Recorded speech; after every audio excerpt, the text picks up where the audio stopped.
Hello, everybody. It's Tanya Walker and Mike Finelli from the Alive and Thrive movement. And we're so excited to have another episode. And our mission is to create conscious movement for people that want to feel alive and thrive in their relationships. We want you to be able to express yourself and to grow through personal empowerment in order for you to create those authentic and connected relationships that you not only want, but that you deserve. So good morning, Mike. It's nice to see you. Good morning. Good morning. Good morning to our listeners, and good morning to you, Tanya. And we are again super grateful for yet another episode of the Alive and Thrive show. And I feel like it's going to be a pretty good one today. They're all good, but I think this one's going to be especially good because today we're going to talk about insecurities, that whole insecurity thing.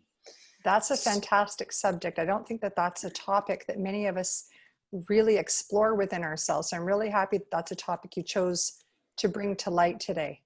Yeah, I mean, we all have that kind of this basic human need to feel safe in our environment and in our relationships.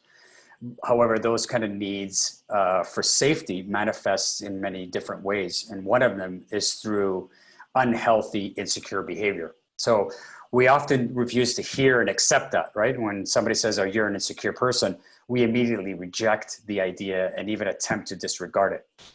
So kind of insecurity is that inner voice that's yelling, love me and comfort me and accept me. It's a very primitive desire of safety and security. So for a lot of us, when we display this insecure behavior, it's almost like a sure sign that we're carrying an underlying fear of not feeling safe. Right. Now, typically it's rooted through trauma or maybe some previous romantic experience. So if we had a partner abandon us or leave us, or from childhood, of course, if we've had a parent that was unavailable. So of course it's not healthy. It keeps us in a state of stress. And it can be very mild, but certainly certain situations can trigger this extreme version of it. If they're not addressed, they continue to intensify, right? So in our intimate relationships, because obviously that's our focus, whether you're dating or otherwise, so insecurity really intensifies and manifests in very, very subtle ways, and subtle ways that we just sometimes don't even think about. So one of the things that came up for me is this excessive thought to our physical appearance, to being really careful on what we say, what we don't say, and also our actions and what we do. So kind of really this thought around that piece of us that we're so excessively self-conscious around it. So right. I think that's an important. What are your thoughts around that particular one?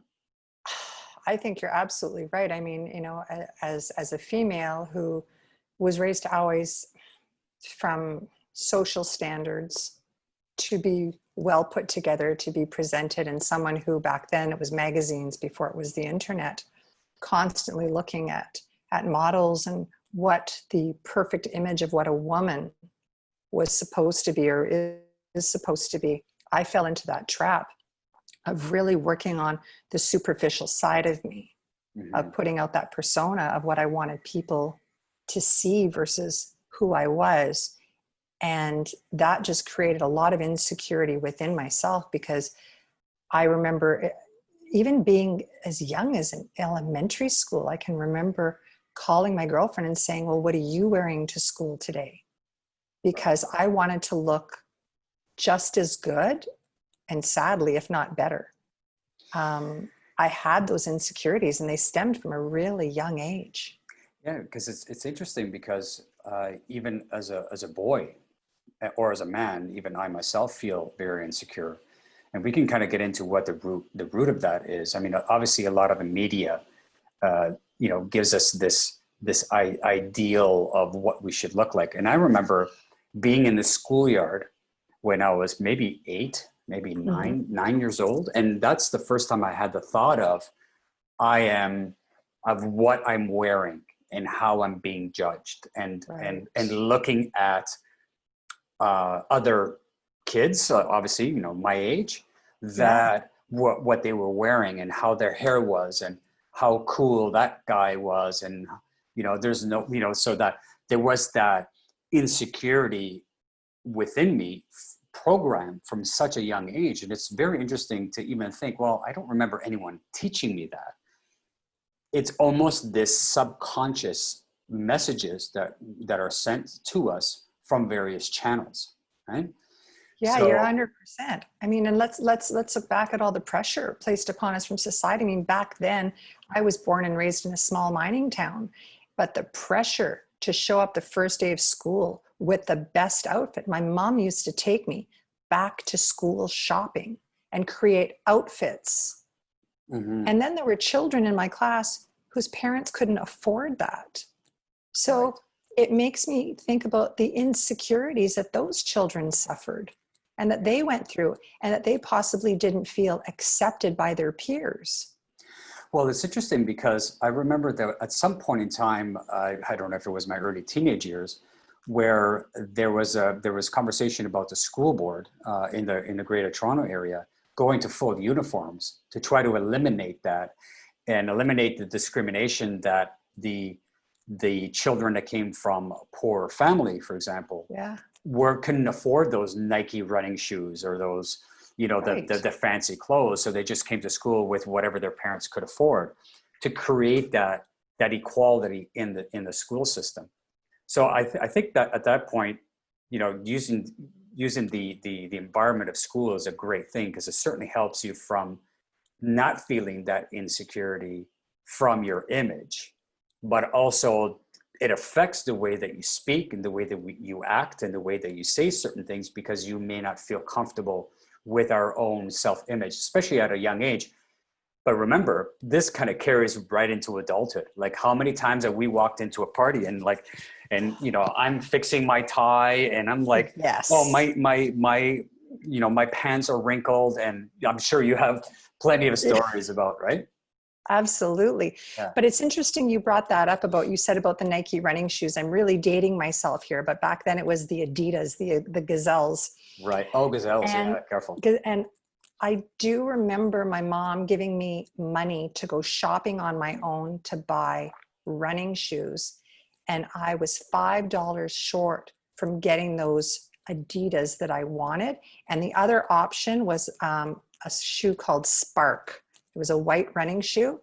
And nobody wore those. And there was no way that I was going to put those on my feet, because I would feel so insecure having Right. those on my feet. And so this is where this goes back way before we're adults. And most of us don't even realize that we've patterned ourselves in our insecure behavior.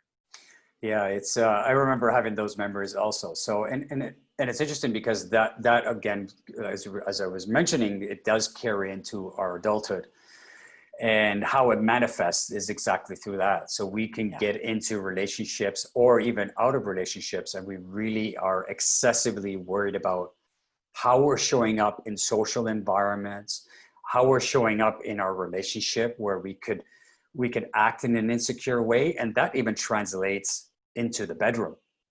You know, I remember Sure. having a partner that she was very shy on her body, and Yeah. was very uncomfortable with her breasts. Right. And so she always walked like this when she was naked, even after being together for several Right. years.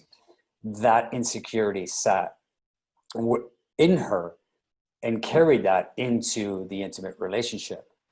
So it's interesting how we kind of bring that and carry that insecurity, and I could feel that insecurity, and it actually changed the sexual energy in the bedroom for Absolutely. me.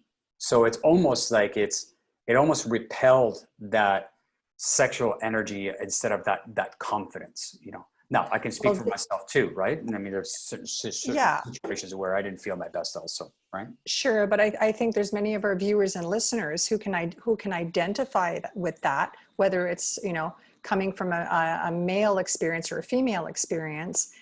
But in the bedroom, particularly, if you have true intimacy, true intimacy, this is where you want to be able to abandon yourself and be Right. completely liberated with your partner in that sexual connectivity. So to have something that's hindering you and holding you back is not going to allow you to experience that wholeness of the human being that you're intended to be, because we both know that we're here because of our sexuality. Yeah. So Right? yeah, So that's a absolutely. great point that you made. Yeah, and it just kind of just manifests in these subtle ways, right? Right. So, and another point is we, as far as behavior is concerned, as we are the beginning stages of a union, is that there's a pattern of that we tend to fall hard and accelerate when we are in a relationship. So Yeah. we start to plan. We want to know where the union is going. We want to know right away. What is, are we going to be together? And so in that process, we ignore the yellow signs and their red flags, and we give Mm. way, way too much credit to the green flags. So this is also a subtle way of having an insecurity because you're afraid of the unknown.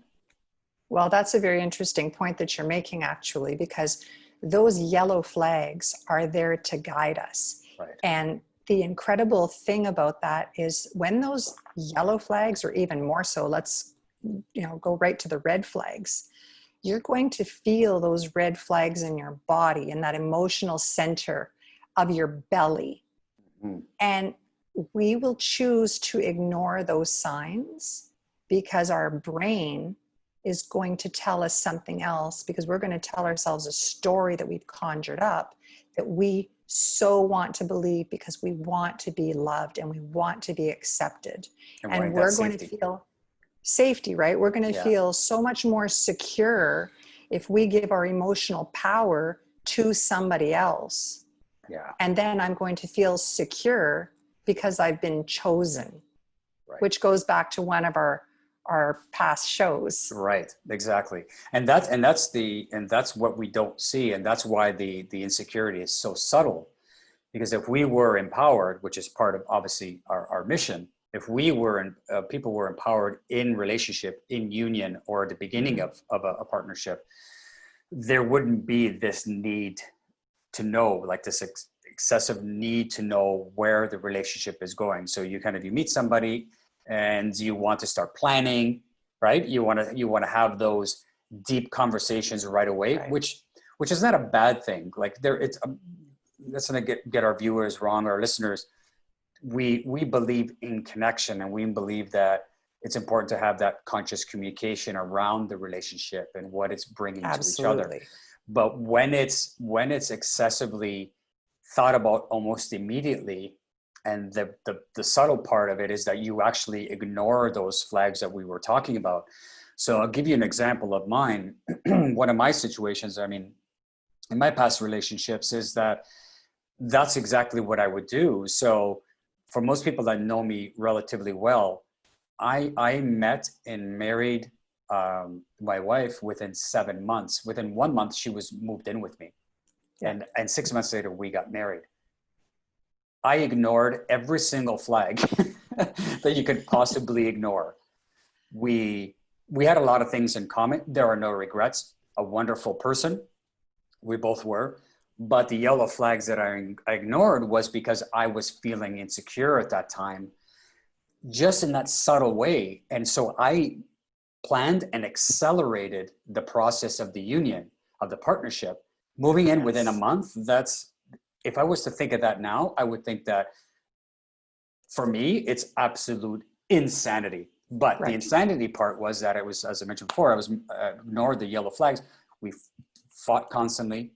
We didn't have conscious communication. I think we broke up twice during that 7 months, but I ignored that and said, oh no, once we are married, I'm not going to feel so insecure. I'm not going to feel, I needed that safety. I needed to know. Right. Because So, she's going to choose you, and she's going to see you the way that you want to be seen, because you're going to make sure that that's going to take place. exactly. And again, it's that subconscious, unhealthy need for us to feel safe. So So yeah, that was kind of an interesting way that it showed up for me during Sure. my time. Now this was, well, 15 or 16 years ago. So, Yeah. you know, we've all gone through that growth process. So Absolutely. And had you not gone through that growth process, you wouldn't be the great coach that you are today. Yeah. I'm just a reflection of you, darling. I'm just a reflection of you. So, Oh, thank you so much. But you wouldn't be doing what you're doing if you didn't have those tangible experiences. yeah, yeah, absolutely, exactly. And it's all a journey, and it's all part of the growth process Yeah. as we're going through all of this. So, Right. so yeah, so I mean that kind of led me into the third one is where we actually there's the other way around is we get involved with people who pressure us into commitment, Mm. or require rescuing. So we have a history of romances that start super fast and heavy, and quickly we believe that they are the one. So that's kind of similar to what we just talked about, except that now it's the other way around, where we feel this pressure and commitment and feel like we need to rescue someone. So there's a combination of both of those Well, I scenarios. think that that's where I can truly identify in one of my past Hmm. relationships that I very much wanted to rescue somebody. And I felt that I had so much to bring to the table and so much to offer. And once this person saw that, and it wasn't even just about me, it was about all the external things that I could bring to this person's life. Hmm. And I was just constantly, there was this constant clash. And and I was fearful of speaking up. So I kept a lot to myself and suppressed because I really, really wanted to be loved. And I was so insecure. And I remember there was something that took place. And he said to me, he said, if you want a status quo Joe, you can just take the door. Nice. And yeah, and we had, we were talking about getting married. And I remember just falling apart. And there was no remorse, there was no apology, there was no accountability for using those harsh and disrespectful words. Hmm. But I was so insecure that I did everything I could to patch it all up and make it all nicey. Yeah. And that was just because I didn't love myself enough. I didn't know how insecure I was. Yeah.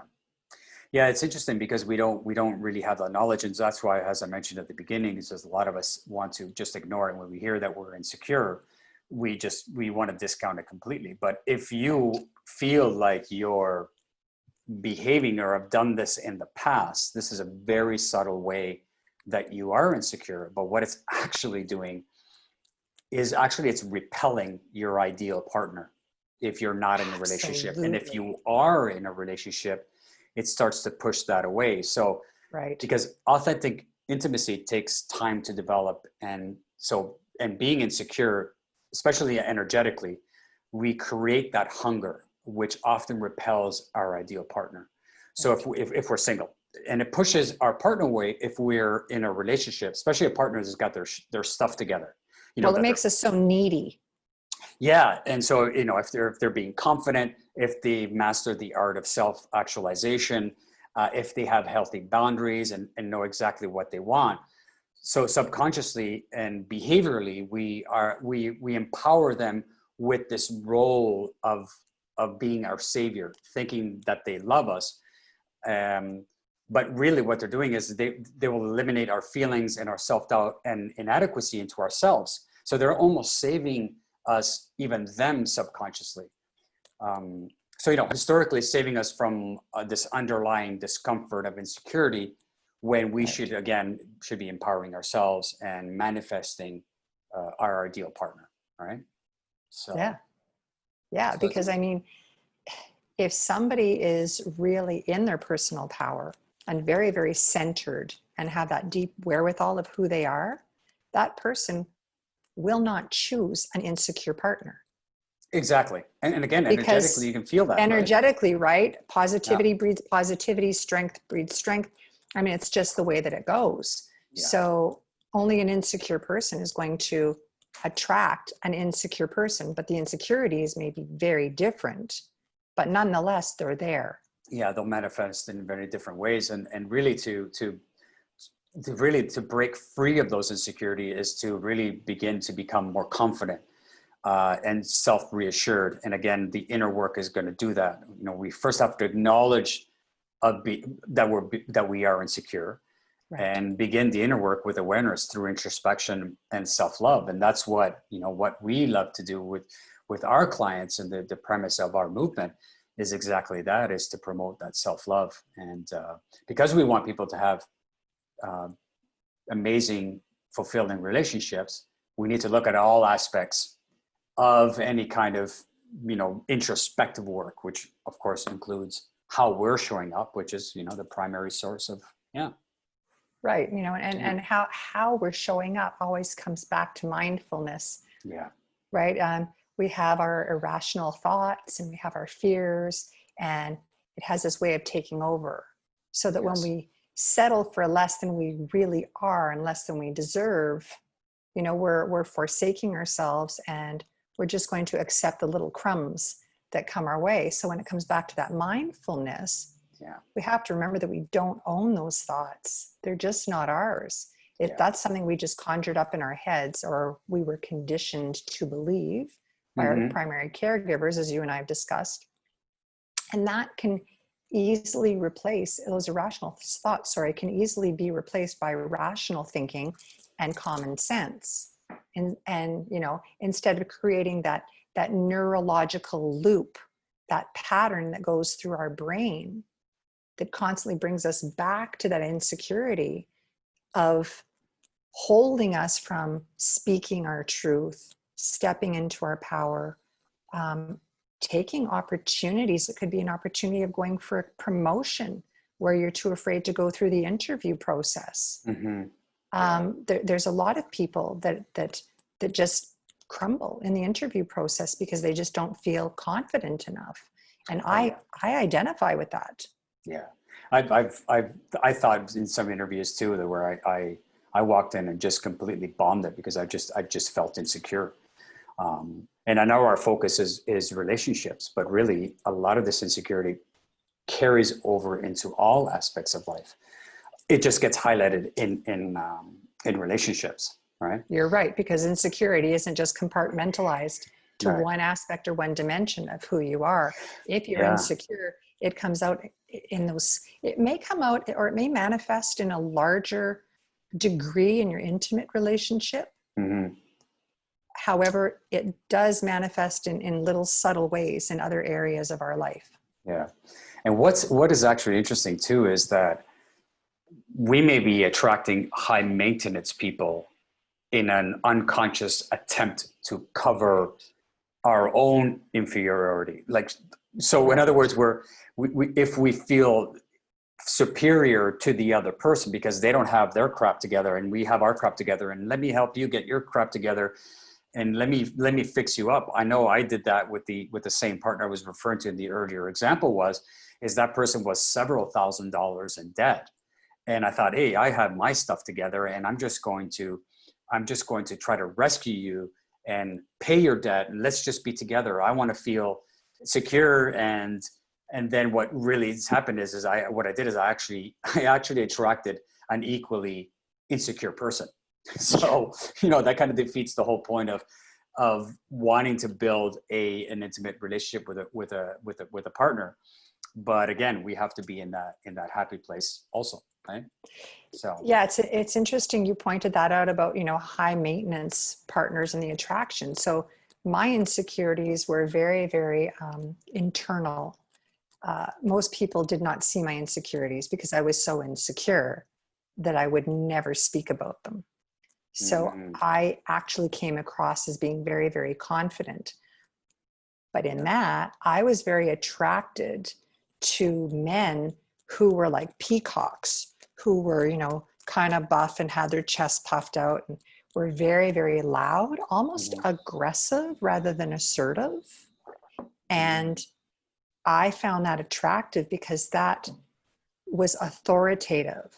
I mistook that as them having a confidence, where after, you know, I saw the yellow flags and the red flags, I recognize, wow, they're actually even more insecure than I am, because they have this need to be seen, to be heard, to command over, Yeah. It's and like that. constantly debate. Yeah, needing to be seen, right? Needing that to be seen, Yes. so they would manifest in many different ways, Yeah. in many insecure ways.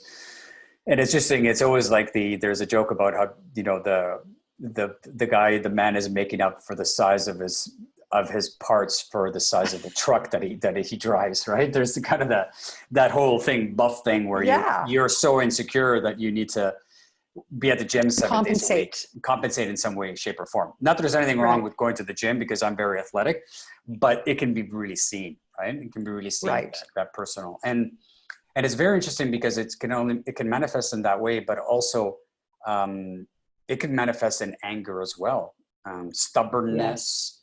Yes. So that insecurity can also be that way, because if you're angry, the person beside you is not going to repel anything that you say.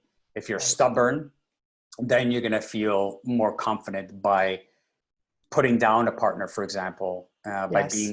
being stubborn during conflict, or just like everyday life, where if you have that unconscious insecurity, it's much easier to feel better about yourself when you're putting somebody else down. So if Yeah, and making somebody, even, you know, even that passive aggressive, making somebody the brunt of a joke and right, constant sarcasm, you know, right, it's just that challenging behavior it's a turnoff. yeah, In the beginning, it might be a little bit funny, you know, and other people might be, oh, ha, ha, ha. And then after a while, you're around that long enough, it's pretty exhausting, and it's just negative energy. yeah. And it's interesting because the more inner work we do, I know for myself, as I did more of that inner work. Now, I was that stubborn person and that angry person way back. I may still have my stubbornness and my I'm very peculiar when it comes to certain things, but that's just my personality. And that's where I've drawn my boundaries on certain Sure. behaviors or certain things.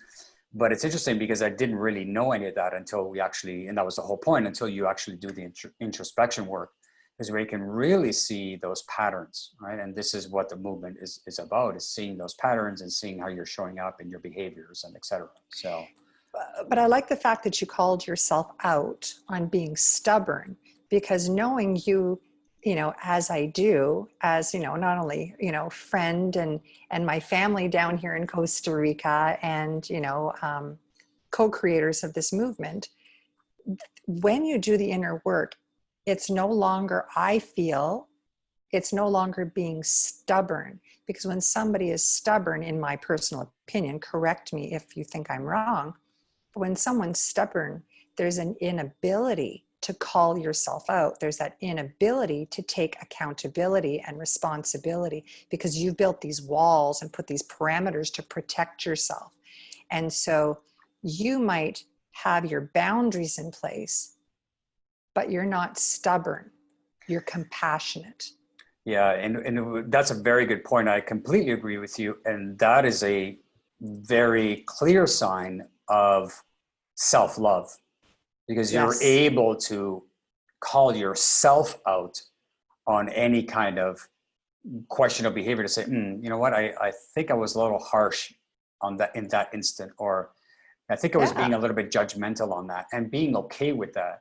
A person that that is you know, stubborn or doesn't have the awareness will lash out and will be that stubborn person, but not be aware of their behavior. It's almost like your ego justifies it, Yeah. right? Which I can't wait to get into that topic down the road. Yeah, yeah, for sure. Yeah, Ooh. yeah. So yeah, what are your what are your thoughts on this particular topic going forward, with some of the kind of the show notes that we talked about earlier? Yeah, I think insecurity is something that needs to be explored within everybody.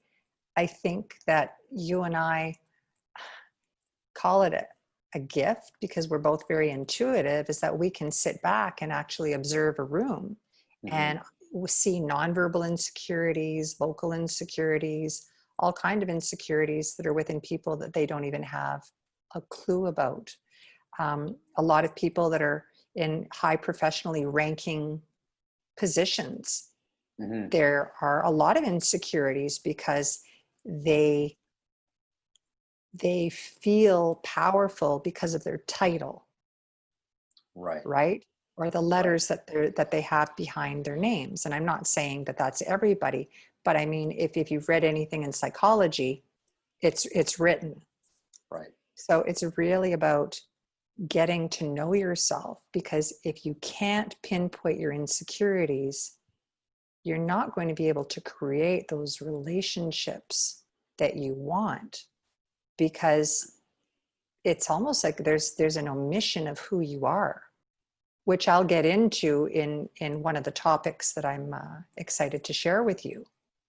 Awesome. So yeah, I think this is just a super valuable discussion that has to take place. And I think that this is a discussion that should be taking place between intimate partners and between friends. Mm-hmm. If you value those relationships, there has to be an open and honest discussion around it, where somebody isn't getting, their tail in a knot. Right. Yeah.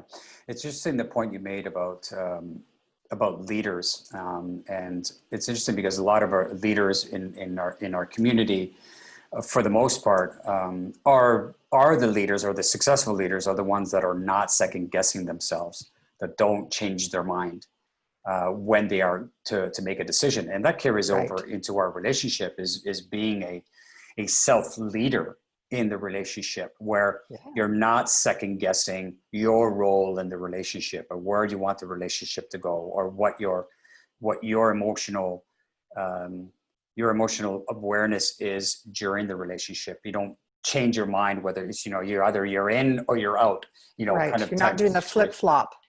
Exactly. And I know that probably puts some stress on the nervous system, which is not my forte. I know it's more yours. And I'm sure it can make it run into overdrive and things like that, right? So, Absolutely. right. Absolutely. It's going to keep you in, fight, flight, or freeze mode.